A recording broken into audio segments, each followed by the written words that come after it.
আজকে আপনাদের দেখাবো বারটেক মেশিনের হিরো 302 কেন মারে। তো হিরো 302 কীভাবে সমাধান করবেন এই ভিডিওতে দেখতে পাবেন। পুরো ভিডিওটা জুড়ে আমাদের সাথে থাকবেন।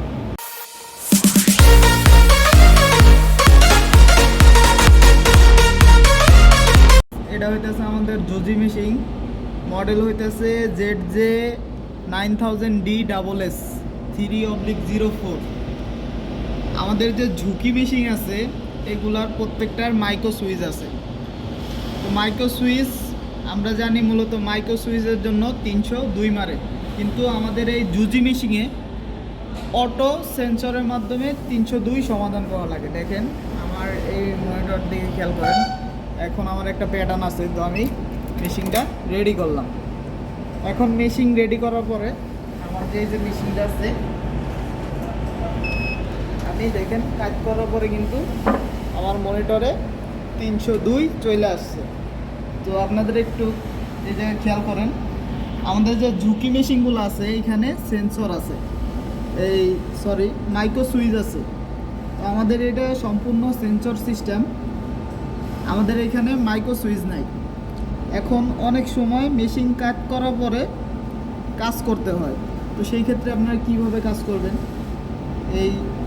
যদি আপনার মেশিন কাজ করার পরে মনিটরে যদি এরকম 302 আসে, তো এই 302 কিভাবে সমাধান করবেন। তো আমি আপনাদের দেখাইতেছি। সুইচটা আমি পাওয়ার সুইচ বন্ধ করলাম, এখন পাওয়ার সুইচ দিলাম। পাওয়ার সুইচ দেওয়ার পরে আমার 135 মানে 135 চাপতে হবে। তার আগে আমার এই যে মেমোরি বাটন আছে, মেমোরি বাটনে প্রেস করবেন। প্রেস করার পরে এরকম সংখ্যা আসবে, এরকম সংখ্যা আসার পরে আমি 135 চাপবো। 135 আমার মনিটরে একটা শব্দ হবে, দেখছেন এইভাবে একটা শব্দ হবে। শব্দ হওয়ার পরে আমি এই মাইনাস বাটন চাপবো, চাপার পরে চলে যাবো 150।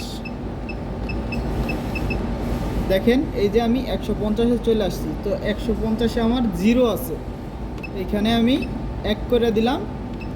1 করে দেওয়ার পরে সেভ করে দিলাম, রেডি বাটন চাপ দিলাম। দেখেন আমার এখন মেশিন কাত অবস্থা, আমি দেখেন মেশিন কাত অবস্থায় চালাইতেছি। আর আমার এই যে মনিটরে দেখেন 302 নেই। এই দেখেন আমি প্যাটার্ন চেঞ্জ করতেছি প্লাস মেশিন চালাইতেছি। তো ভিউয়ার্স, আশা করি সবাই বুঝতে পারতেন কিভাবে জুজি বারটেক মেশিনে 302 আসলে সমাধান করবেন। আমাদের ভিডিও যদি ভালো লাগে একটা লাইক করবেন, কমেন্ট করবেন, আর বেশি বেশি বন্ধুদের মাঝে শেয়ার করবেন। আসসালামু আলাইকুম।